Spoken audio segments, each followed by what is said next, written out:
Yes. Hello, everyone. Very good afternoon and warm welcome to all the Facebook viewers of Purna Mikovision Foundation page.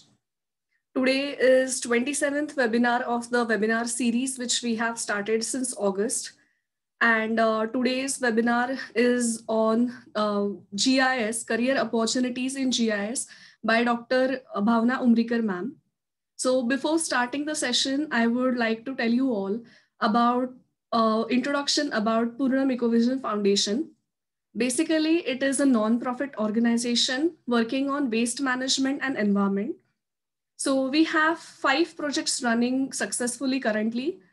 The first one is fabric upcycling, under which we collect denim and fabric clothes from societies at society levels every weekend, and we make products from these clothes. Also, we have started a project named as Your Denim, Our Skill, under which we are collecting denims from society level on weekends, and we are making products out of it.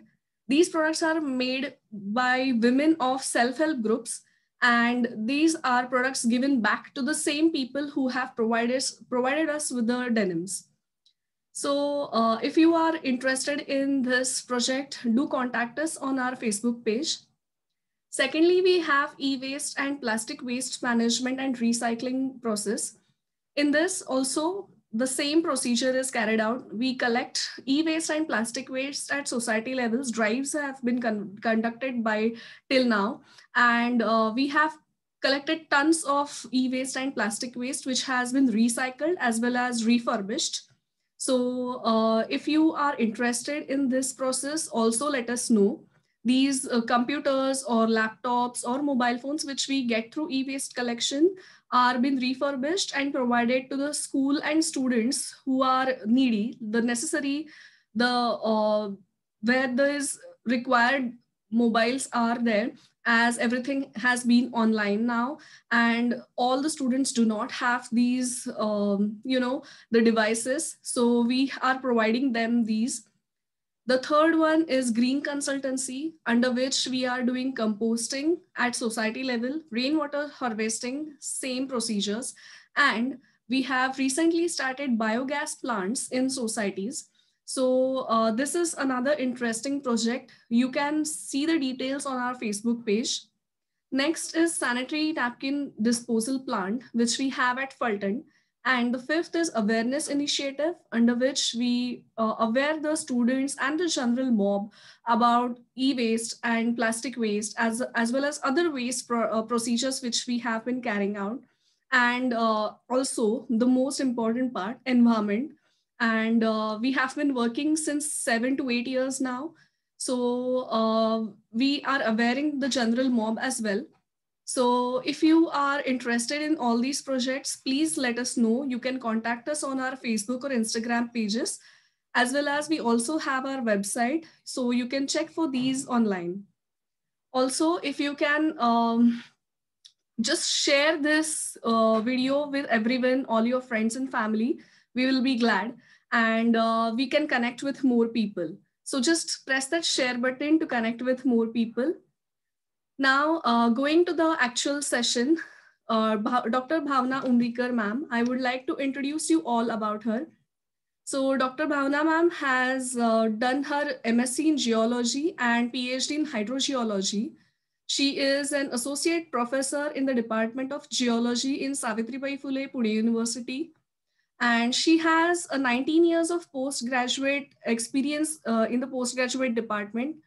So she has done her PhD in hydrogeology of Guhagar area in the district of Ratnagiri of Maharashtra state. And her special reference was to watershed management.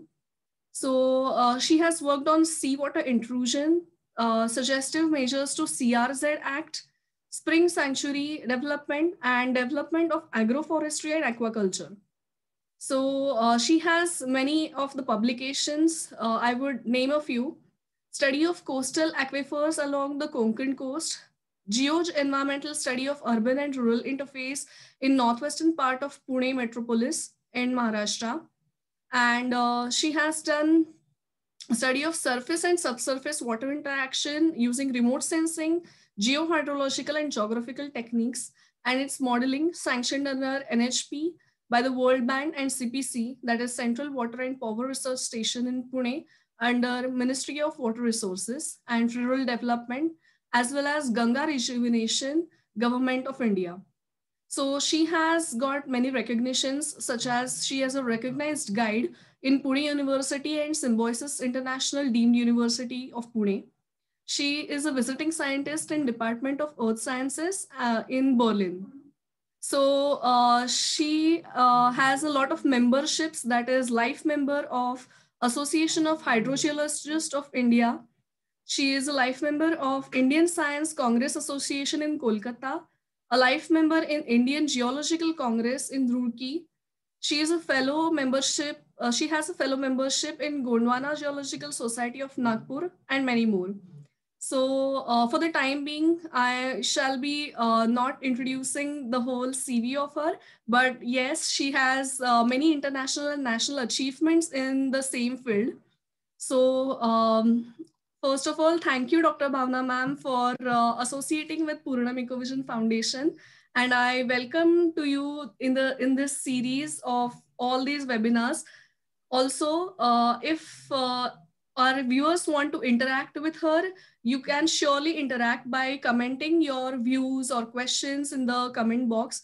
If at all you have any queries, please do comment in the question box so that I can convey it to her later on once the lecture is over. So let us move on to the actual session. Welcome, ma'am. Thank you very much, Tanvi. Thank you, Purnam Ecovision Foundation. And thanks a lot for such a nice introduction. Also, thank you to Purnam for giving me such a wonderful opportunity. So yeah, I will be talking about the GIS. So the presentation is divided into 3 to 4 sections. First, I'll just have a introductory 1 or 2 slides, what GIS is for newcomers. Then how the GIS is changing its interfaces. Then applications of GIS in various fields, like what all are happening in GIS world today. And lastly, I would like to just share that what all are the skills that are expected from the budding geoinformatic scientists that companies are looking for. And then yes, we can have a live maybe interaction with all the viewers. Sure, ma'am. Yes. Should I just share the... Yes, ma'am, please.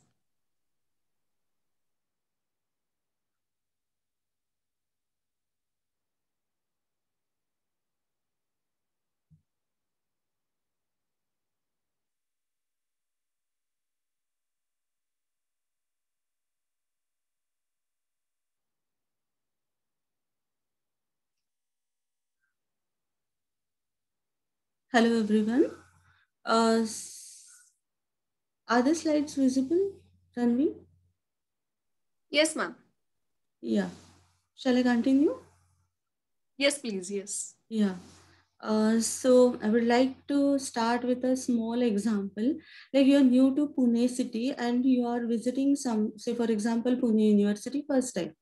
So you must have you have arrived at Pune station or maybe airport.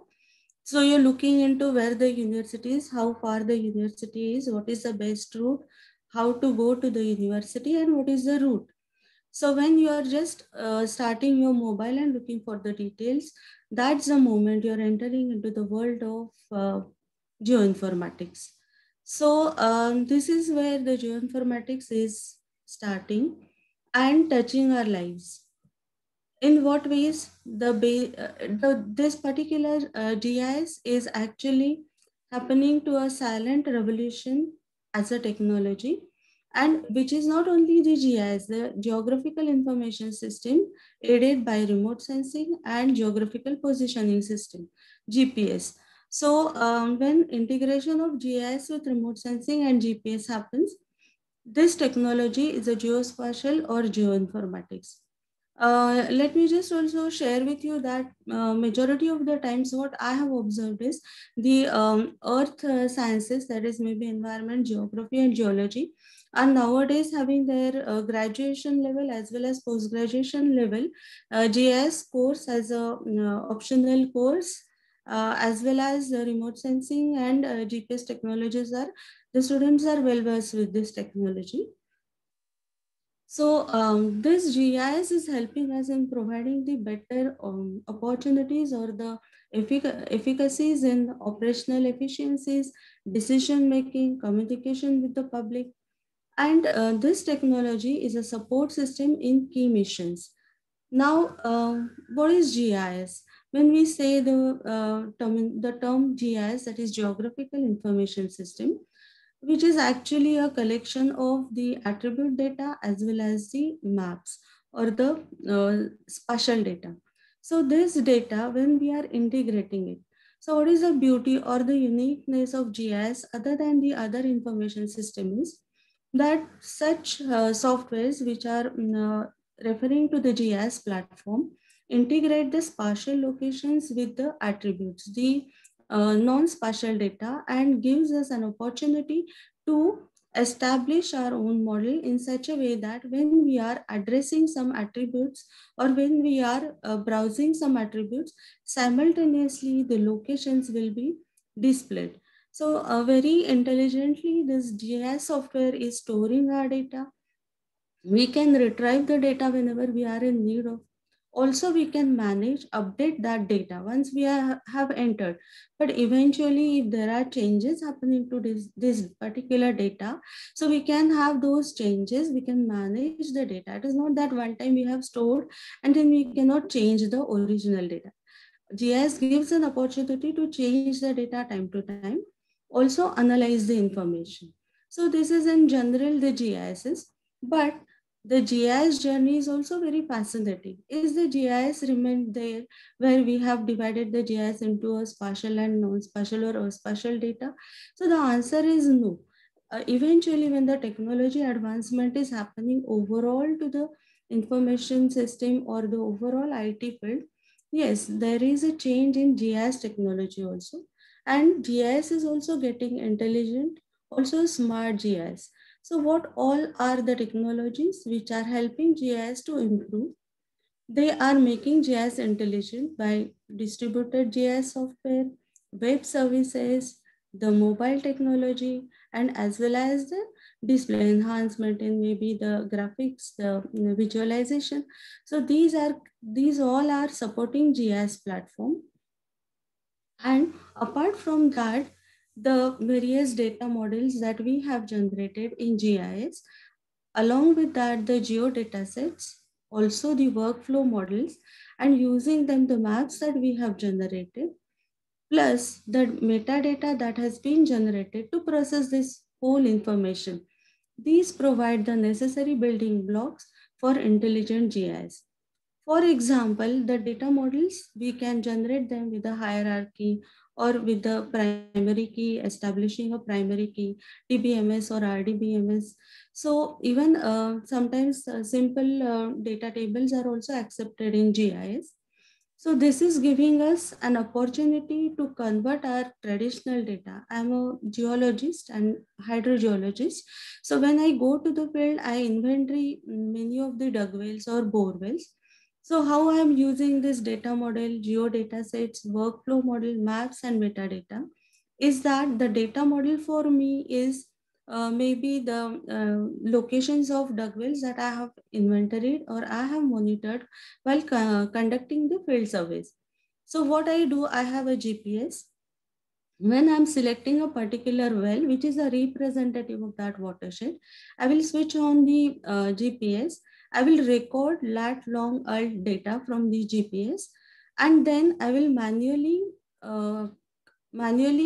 measure the dimensions of well. I'll collect the water from that particular well, and this, when I'm coming back to the department, I will analyze that water sample in the laboratory and generate the major cations, anions, or pH of that water, electric conductivity of that water, total dissolved solids. So this database I will generate in an Excel sheet. GIS gives me an opportunity to convert this particular data that I have generated, I have supervised, or I have inventoried in the well, in the field, that is converted to the computer based, and these are in two formats. One is raster, the other is vector. So when I'm converting the point data, maybe a well location or other, just a particular lat long location, that I'm converting into point.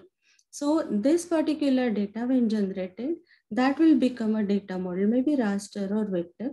The geodata sets that I am generating through it are the depth of that particular well, or the major cations and anions content in that well. And the workflow model that I'm going to select is interpolation, that the distance between two wells or the particular thickness of aquifer in various wells.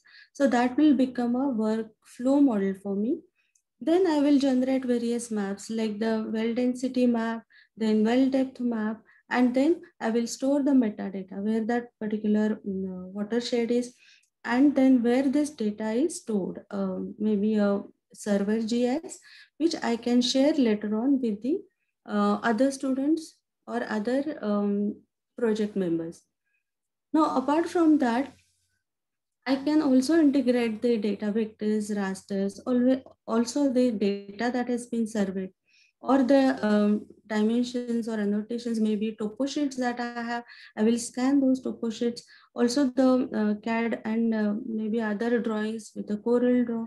So GIS is having a lot of compatibility with the data set that we are generating. We can also attach the attributes. We can attach the attributes to the data that we have generated. It also gives us a terrain model like digital elevation model or the other terrain conditions also, and gives us an opportunity to build a topology. That suppose I am generating a particular road network. So GIS is also giving us an opportunity to give the directions to those roads.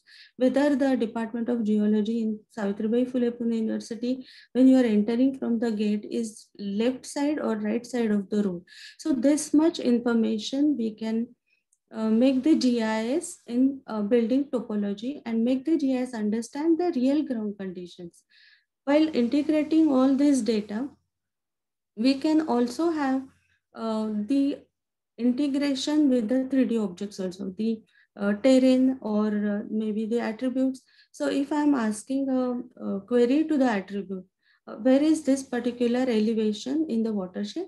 So that location also GIS is giving, because in the end it is integrating all the data. It is not separately processing the data, but simultaneously the integration of all the vector data, all the raster data, the other data set formats, the network and networking that I have generated is available on one platform. It's like we have all different cards with us, and then we make a combination of that.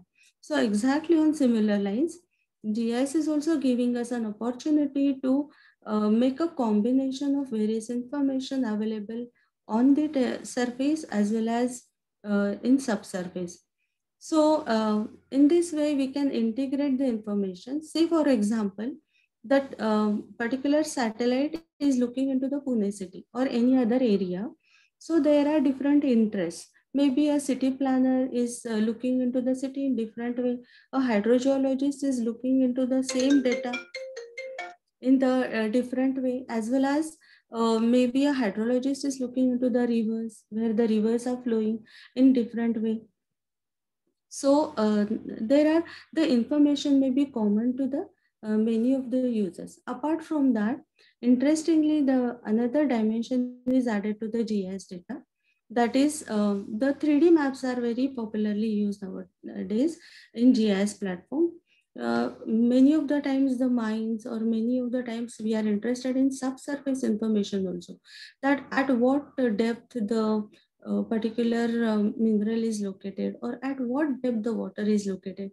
Say for example, I'm giving a consultancy to the villages or to the many sectors, and sometimes the requirement is that where should I have a bore well, or where should I have a rainwater harvesting where I can store the water. So such best locations we can also select by superimposing the slope, elevation, drainage, then maybe other information, subsurface information like aquifer, and then we can have a combination of that and find out the most suitable site using the 3D maps also. Now, very interestingly, GIS is previously it was a desktop activity, but now it is shifting from the desktop, the single user's desk, to the client server and then the web services.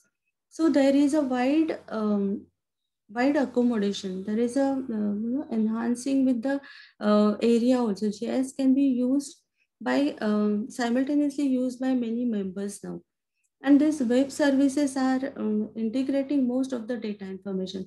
So what where it happens that the redundancy in data, suppose I am working on one watershed which is in the proximity of Pune city, and maybe one student from architecture or from environment science or from not from hydrogeology but from some other disciplines also working on the similar watershed. So what will happen? I'm generating the watershed boundary, maybe the road network, maybe the drainage, first order, second order streams, maybe the habitations, what are all are the villages in that watershed. The same information the other domain student may also require, but he is digitizing the same data separately. But when we are posting our data, when we are publishing our data on a common platform, a GIS server, what is happening is that we are helping, we are reducing the repetition of the data, redundancy, that I am generating the data, the other students are also generating the data. So we may have our efforts reduced by posting this data using the web services. So after talking about the what is GIS, how GIS is geoinformatics, integrating remote sensing and GPS technologies also, then what are the what are the updates in GIS itself happening nowadays? When I'm talking about this, now the second session I will be focusing on the applications of GIS. Actually, initially, I did not know who all are the or who all are watching this particular session. So I thought that I would incorporate the glimpses of majority of the day-to-day life sectors that we have, and uh, I'm trying to cover the sectors where the GIS is very popularly used. Apart from that, there are other applications of GIS also, but mainly the sectors which are popularly using GIS are maybe in environment for understanding the global warming or climate change, using various satellite data, generating the land cover, land use, then temperature, establishing the relationships. Apart from that, there are the sectors which are using like geologists or also using for where the landslides are, where the earthquakes are, and what magnitude of earthquake. Then they are generating the historical data where previous earthquakes were, and what is the depth of that earthquake, and making the bubble maps or density maps. So depending on the density, the size of that particular circle will increase. So such things are, such maps are readily available. Plus, these are also helping us to understand that, say, for example, Pune city or Mumbai city, in which hazardous zone or which earthquake zonation we are falling into. So they have categorized the zonations as a very dangerous or safe like this. So we can, layman can also find out that this particular is a safe location or something like this. GIS is also popular in agriculture because most of the time what the agriculture sciences are preferring to, that they are investigating the soil, they are inspecting the soil characteristics, they are bringing the soil, analyzing it, also finding out the PAGC suitability, and apart from that they are also monitoring the crop water requirement. And there are GIS based softwares like CropPat or many or similar softwares are also available which are helping to understand that a particular amount of fertilizer, the amount of water a particular crop is needing, how much and when to stop the water into the plant. So we can make the GIS by putting all the details and informations, and then the decision, GIS will help us to take the brilliant decisions. Similarly, also understand whether there are any issues like sodic soil, or there is a soil which is having less nutrient values. Those locations also we can help, we can isolate. Also, the forest areas, reserve forest areas. Many of the times the areas are declared as reserve forest, but not much plantation is observed. So such we can bring out, we can digitize them and sort out. Apart from that, we have public utility sector also, which is popularly using GIS. Then waste management is another interesting area. Suppose we have the waste to be managed from the city waste or maybe a hazardous waste. So we can generate the database, we can have the location, the proximity analysis, we can prioritize, or we can also monitor the shortest route, how the transportation of hazardous material will take place. So at the background, we will generate a network, and we can generate the road map, the road connectivity. Then we can have the visibility from the site where the waste is generated, and how far or how close the area is where we can disposal of, or we can just have safely disposal of those waste material or hazardous material. So this sector is also popularly using GIS. Then the emergency services, maybe you all are aware of this, that suppose there is an emergency or road accident. So GIS is helping us to understand that where is the nearest hospital, or where is the nearest casualty which is accepting the patient or the emergencies, tackling the emergencies. At the same time, it is also allowing us or helping us in understanding that where is the traffic jam, even though sometimes what happens that the route is short as shown by GIS, but if there is a traffic, so it may take more time. So it will help us in locating the hospital through the small lanes or something like this, and help us reaching fastest route. So that is also emergency sector. Then similarly health sector. So suppose there is a polluted river is flowing through the cities, and if there is a water maybe percolating down and making groundwater also contaminated, so how many households are there in the proximity which are using that water?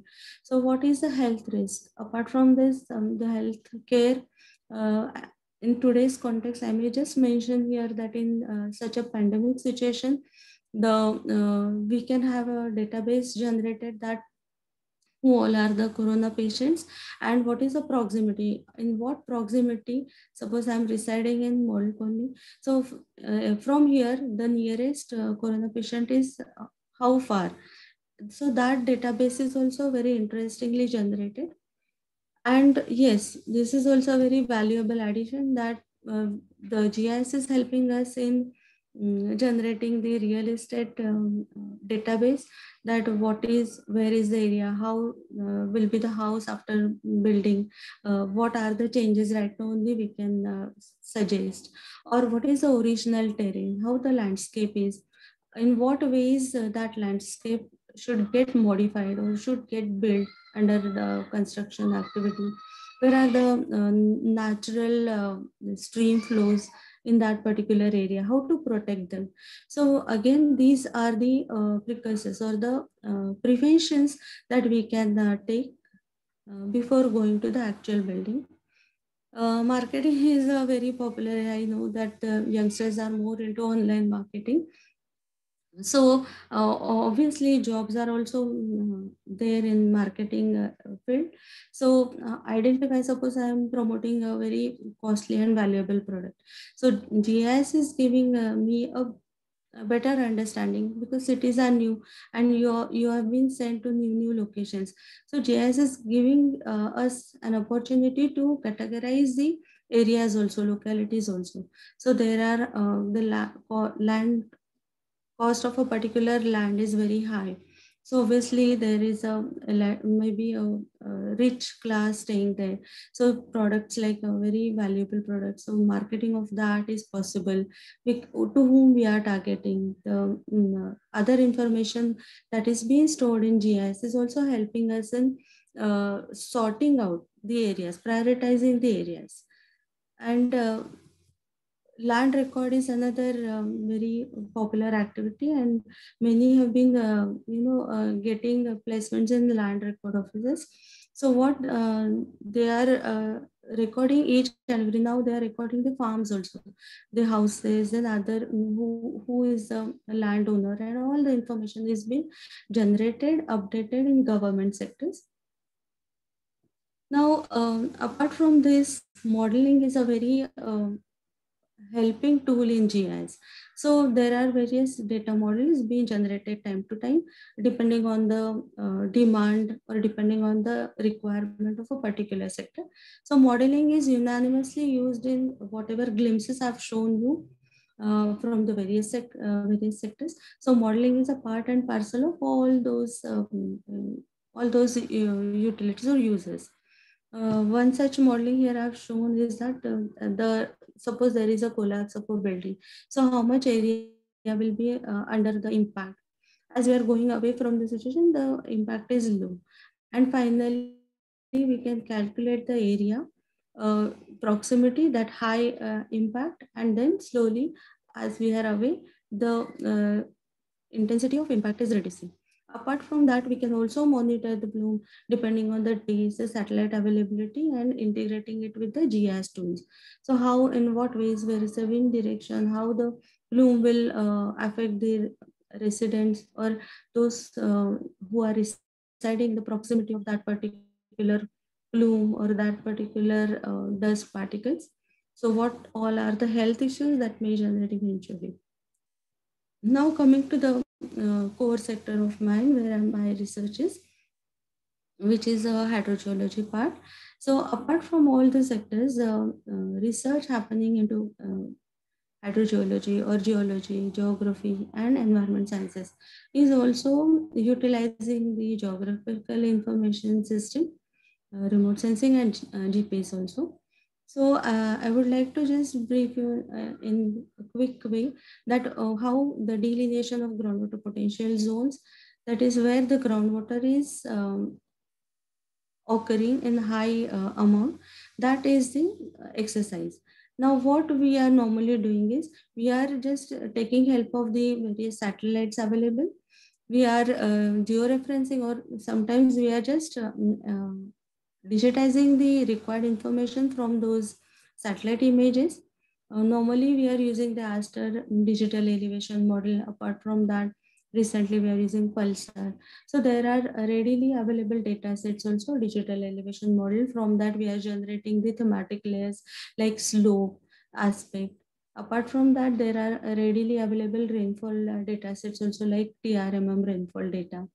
Also, we can have the data is made available by IMD, and we are converting that data, interpolating that data, and generating a rainfall distribution layer in GIS.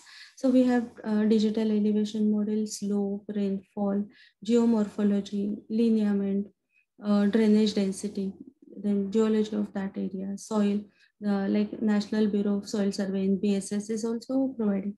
So we have many of the times data availability, ready data available, but sometimes the resolution is very coarse. We may be working on a very watershed level, and the maps are available on the regional level. So we can downscale the those maps which are on the regional level, and then we can convert them into the raster format.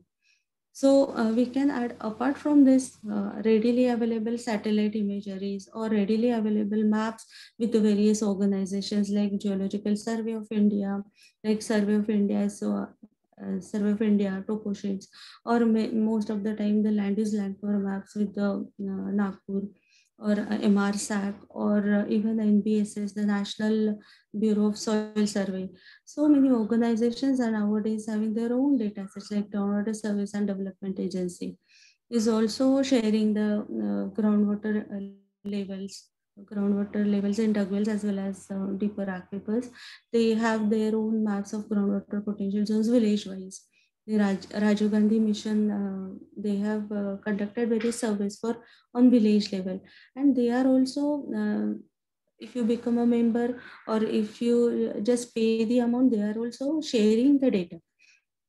Apart from that, we can also generate our own data. Like we can observe the water zone, we can observe the groundwater levels, the well yield, we can have the pump test conducted on selected representative dug wells and generate the data set related to the storativity of a particular aquifer, transmissivity, the well yield, and this information we can gather the density of water harvesting structures we can have on in the field itself.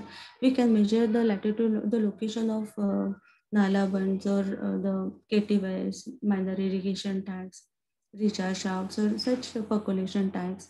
Then, apart from this, we can also have electrical resistivity survey, aquifer thicknesses we can observe in the well sections, road sections, guard sections, and we can integrate our own data set with the already the ancillary data or the data available with the remote sensing NGS, the satellite imageries or the topo sheet, and merging them.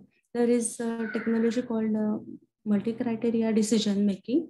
So we can use various tools available under this MCDM process, which is weighted overlay analytical hierarchy process, frequency ratio, fuzzy logic, and the multiplication factors. So we can have any of them to integrate this, and then this will help us in understanding the zones of ground potential zones, which area is having poor, which area is having moderate, the areas which are with high and very high groundwater availability.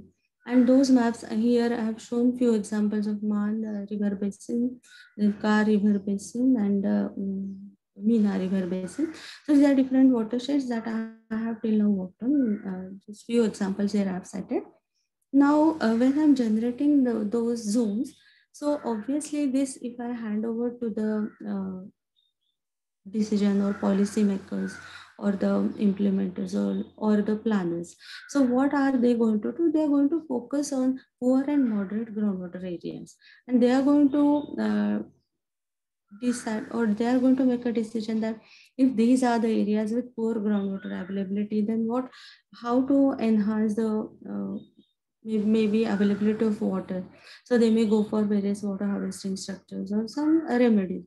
So it's a user's responsibility, or it's a researcher's responsibility to validate that, not only depending on the GIS or the ground truth, but also have a validation of that whole map that you have generated. You are covering some square kilometer area and you are claiming that this is poor. So obviously verification of that data is a very valuable step in all this process of delineating the potential zones.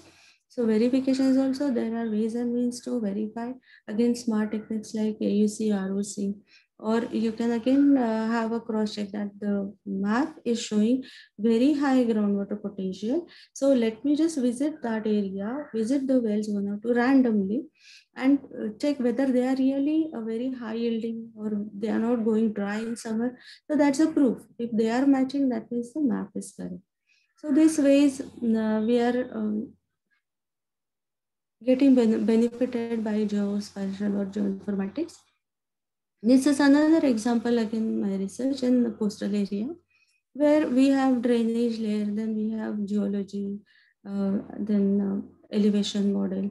So when we are superimposing this data, one layer will have only one theme. But when I am superimposing this particular information, then integrated picture is appearing, and that is helping us in making the strategy. That is helping us in deciding the maybe remedial measures or maybe corrective measures to the areas which are where we find the problem. So it is not that we can generate only slope map, we can generate only a drainage density map. So there are number of such layers that are, and again, strength of GIS is that there is no limit that you can only store 10 thematic layers. No, we can keep on adding the detailing the particular area. Suppose initially I have only satellite based information, like I have only digital elevation model and the slope that I have generated from that particular model. But later on, I got an opportunity to visit that terrain. Then I got the opportunity to purchase topo sheets. So then I'm referring to the, maybe I'm using hydro tool. I've learned hydro tool. So I'm just generating the drainage out of that digital elevation model. So I can add and update the particular area and the detailing until I have the objective set. So here, I hope that I could at least address the highlights, maybe we can say, in a very rapid way. I could cover the GIS, and maybe I can say that the GIS is very, demanding, and we can learn and very quickly changing. Every now and then we'll find another tool added to the original software, the new tool. So it's a challenge to a user that how to keep pace with the advancing tools and techniques in GIS. Apart from this, there is always, I have seen a discussion between the open source GIS as well as the maybe license and purchased softwares of GIS. But it is the individual's perspective whether he can go to the free or purchased, or he can buy a very one of the popular GIS softwares. Now, lastly, I would just mention that the jobs are in various sectors, because I have shown you that the health sector, emergency or hazard landslide, or maybe the disaster management sector.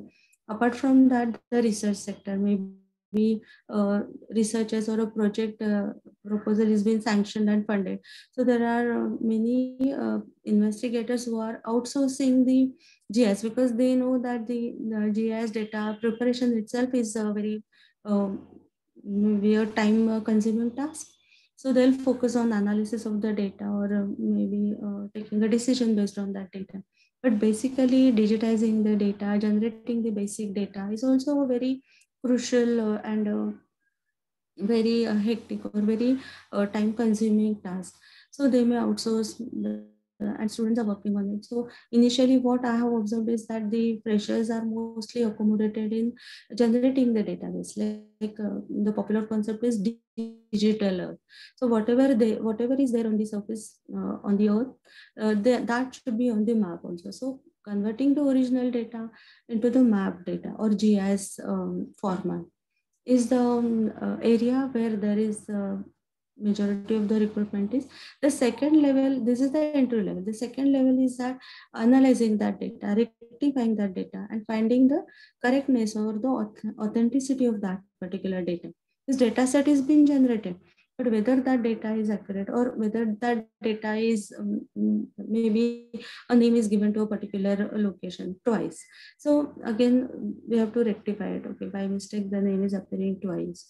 Correction of the data. And the third is taking decision out of making combinations analysis, superimposing, or maybe mask some area, buffer some area, proximity analysis, network analysis. So that is another domain where there are a lot of jobs.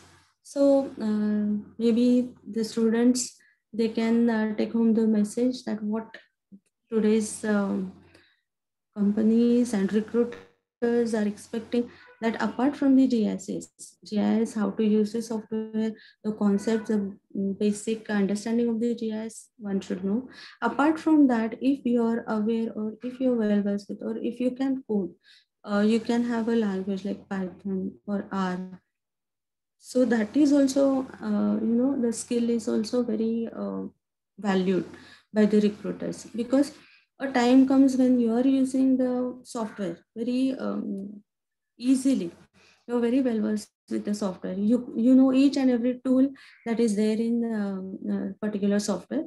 But a time comes that you have to customize, you have to modify, not only using the readily available tools, but little bit of modification is required. And all open source softwares are making their codes readily available. So if you can just have information, or if you learn that coding also, so obviously your demand is or your possibility of getting recruited is more. Then the knowledge of the other, like what is happening in today's world, what are the crucial or the problematic areas, understanding of the current situation, implementing them, and generating a model that is very real world model. So these are the maybe a very highlighted in a very broad way the expectations are. So Tanvi, is that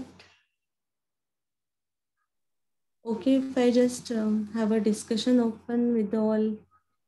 Yes, ma'am. Yes, sure.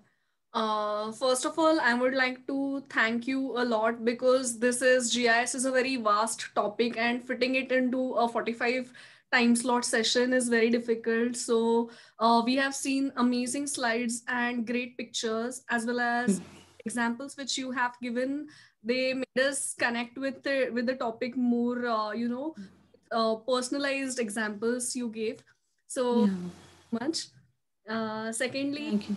permission, I would start the question answer session. Yeah, please. Yes. So the first question is, can you briefly describe how remote sensing and GIS are related to each other? Actually, remote sensing is a very, like very close to GIS. GIS is converting the data into raster and vector.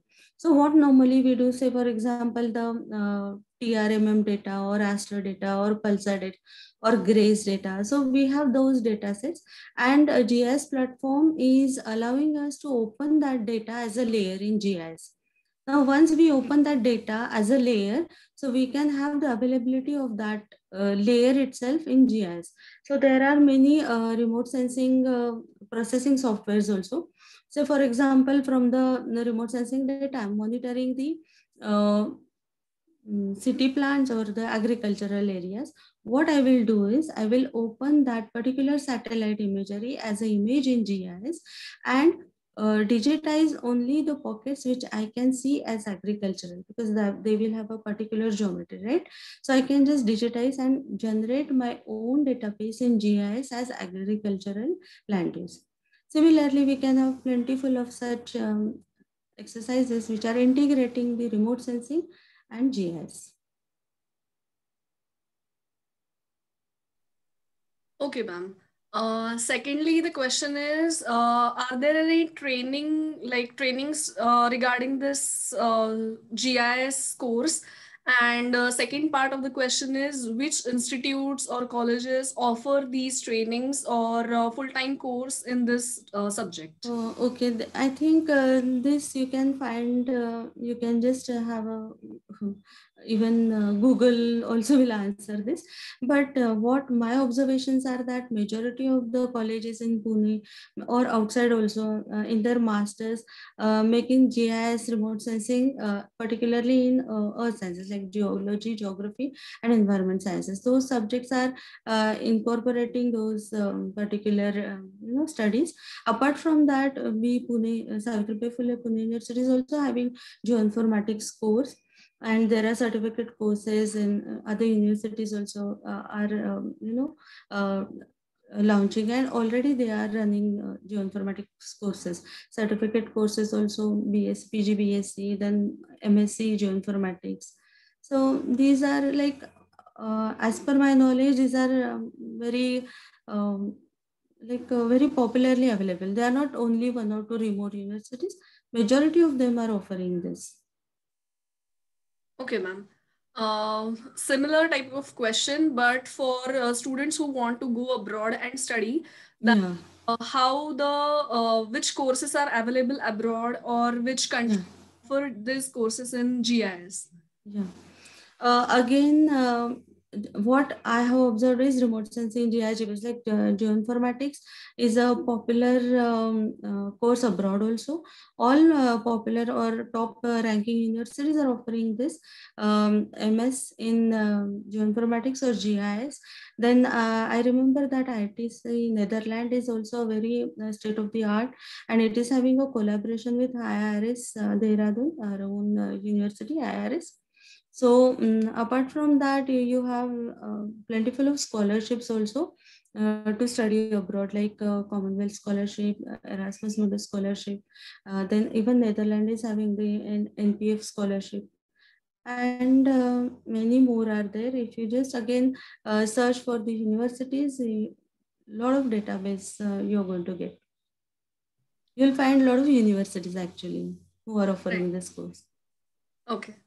Also, we have a lot of youth in this viewers section. So they have asked that are there any entrepreneurship opportunities or any business you can start from GIS? Yeah, I have observed over the years that the students who are getting the MSc geoinformatics degree, eventually they are, having their own setup.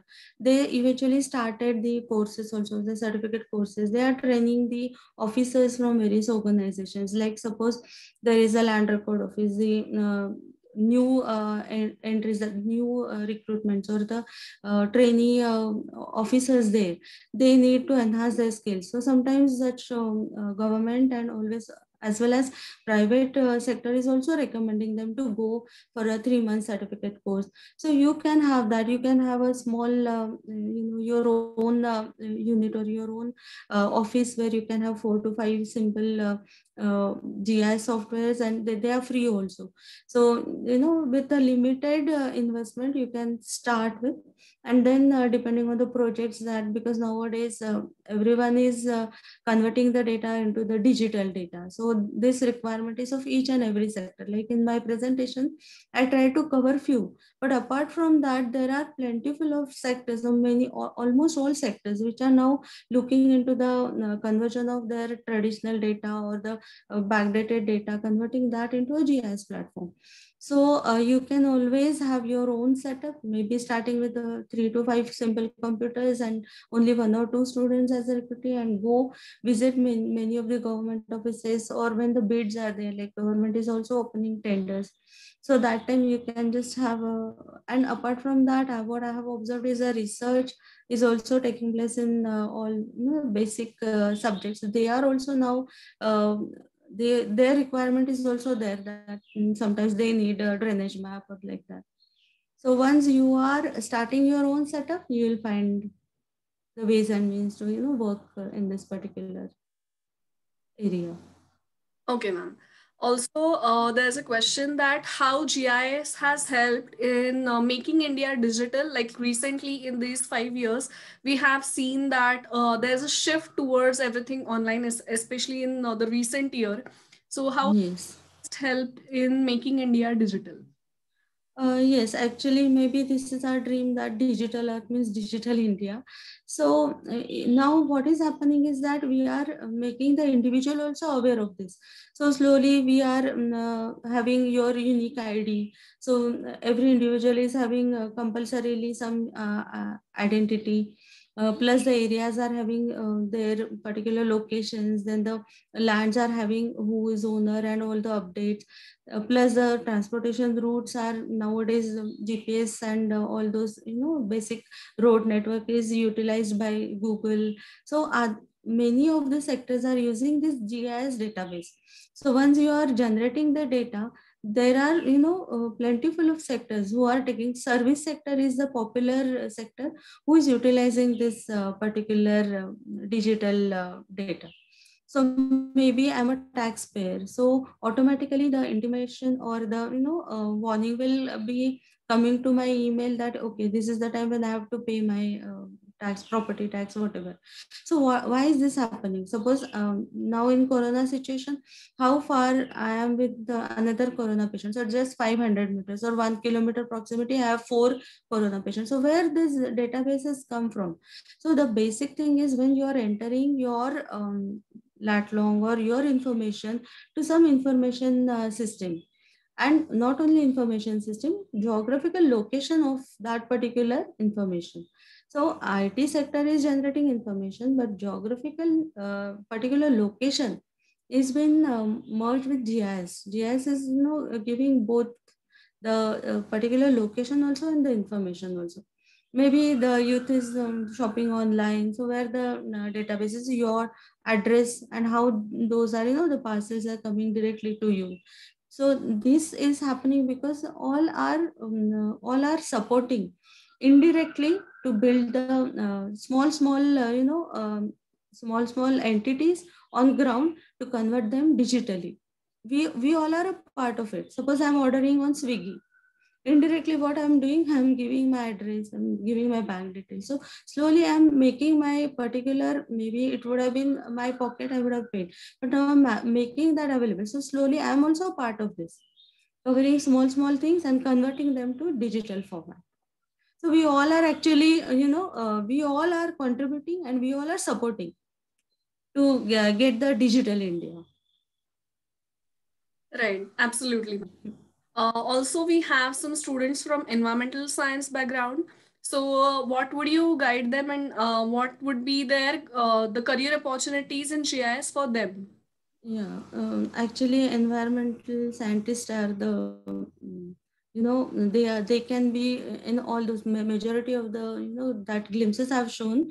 So actually, I had the environmental science students only in front of me, because see, when the hazardous waste is there, or waste water waste management, or the garbage, or such site selection.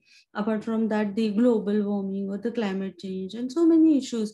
Like suppose I want to select a suitable site for, say for example, some big dam. So these are the environment science students who can just go there, investigate what all are the biodiversity, or what are all are the actual situation on the ground. What will happen if the dam is being constructed there, make the basic environmental, geo-environmental, as well as other observations, and understand the uniqueness of that particular area at the cost of what we are building, and make a database and make it available in GIS platform to various users.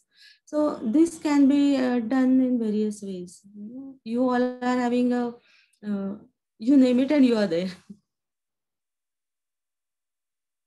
Right, ma'am. Yes. So we have last two questions we shall be considering for the time being, as we are bound to the time right now. So the second last question is there any difference, and if yes, what is the difference between GLO NASS navigation and IRNSS navigation system? Actually, there are navigation systems depending on the coverage.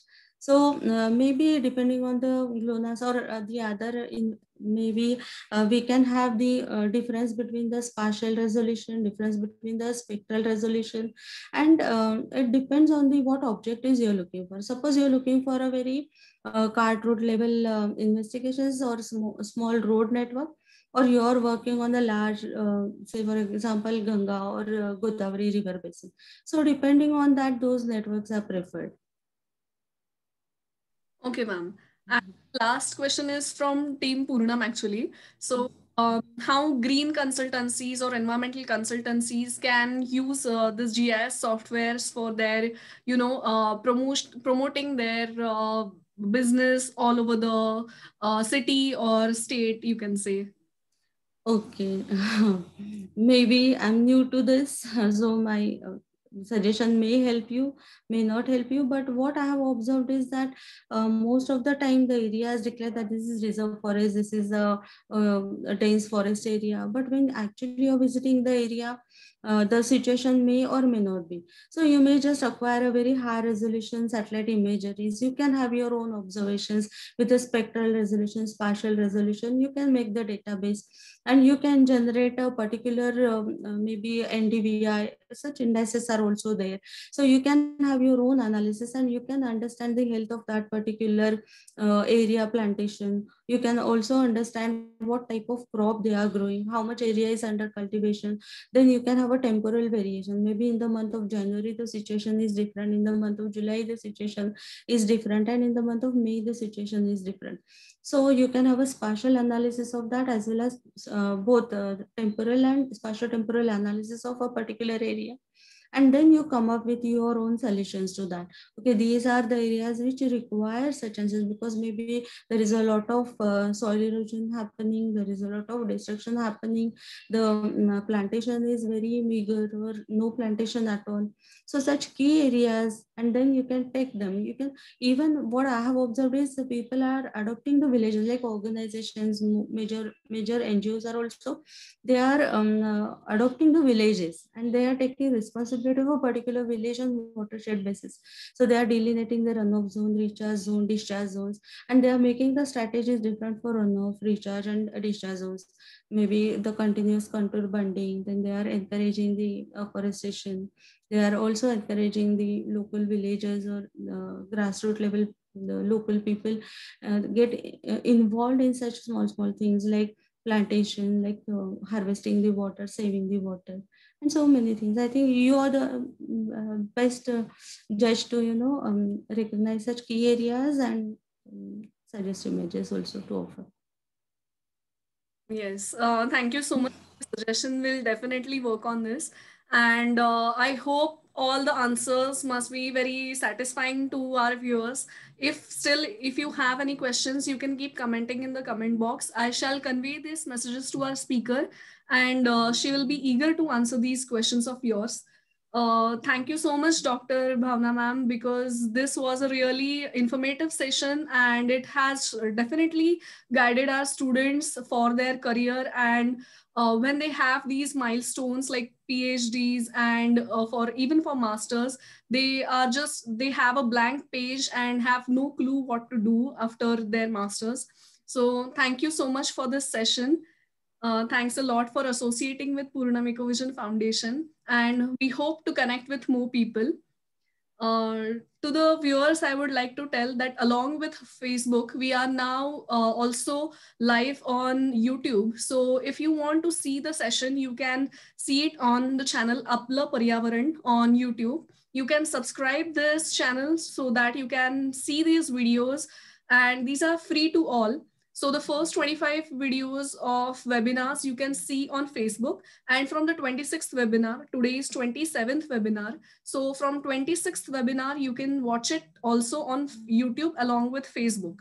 So this is the series which we have started from August, and it is February now.